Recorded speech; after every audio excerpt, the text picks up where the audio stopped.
31,000 చెప్పినావు నువ్వే.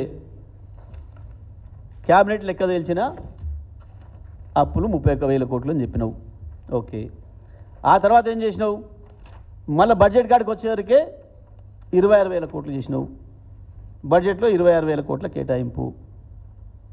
ఓకే, నీ లెక్కే. ఇవాళ ఏం మాట్లాడుతున్నావు?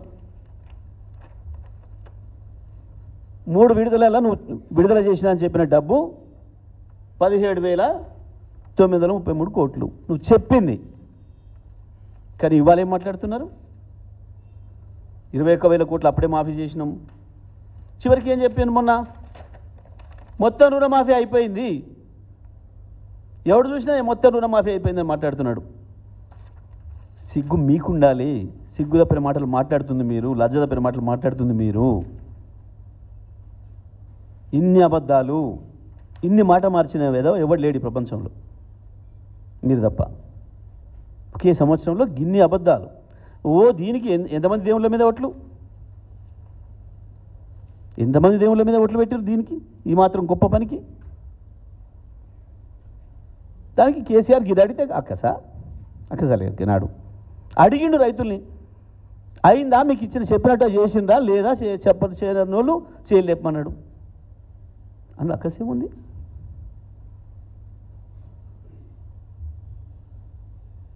అర్థమైపోయి గిన్నె.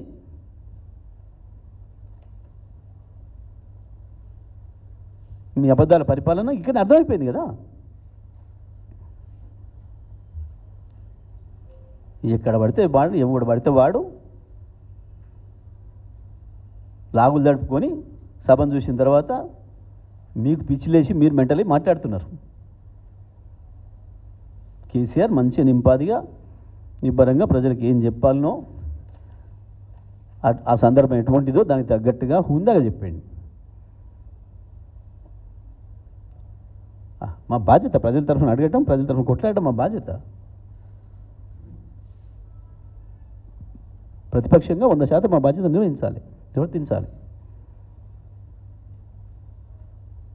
చెప్పింది ఒకటి అమలు చేయకపోగా కొత్త సమస్యలు తెచ్చి ఈ పేరు చెప్పి ఆ పేరు చెప్పి ఉన్న ఇండుగుల కొట్టి ప్రజల భూములు లాక్కొని చివరికి యూనివర్సిటీల భూములు కూడా అమ్ముకోదొబ్బుతాం.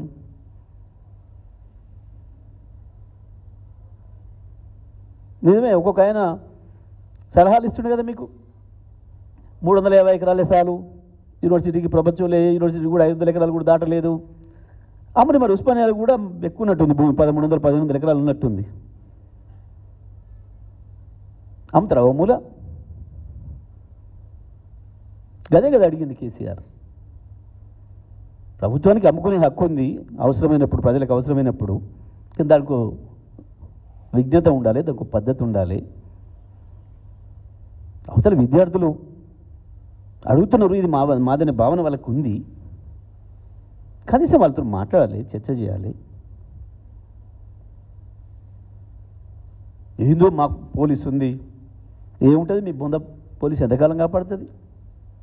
ప్రజల్లో ఒకసారి తిరుగుబాటు మొదలైతే ఎవడన్నా పోలీసులు అడ్డం పెట్టుకొని రాజ్యం చేస్తాడు ఎవడన్నా? పోలీసులు సమాజంలో ఏమైనా నేరం జరిగితే గాఢ పని చేస్తారు, కేసులు చేస్తారు, విచారణలు చేస్తారు, కోర్టులు హాజరు చేస్తారు.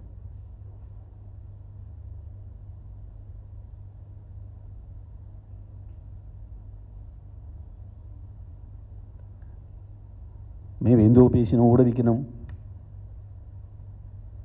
మానండి. ఇప్పుడు కూడా మానండి. ఇప్పటికైనా కేసీఆర్ మీద ఏడుపు మాని, కేసీఆర్ మీద మాట్లాడడం మాని,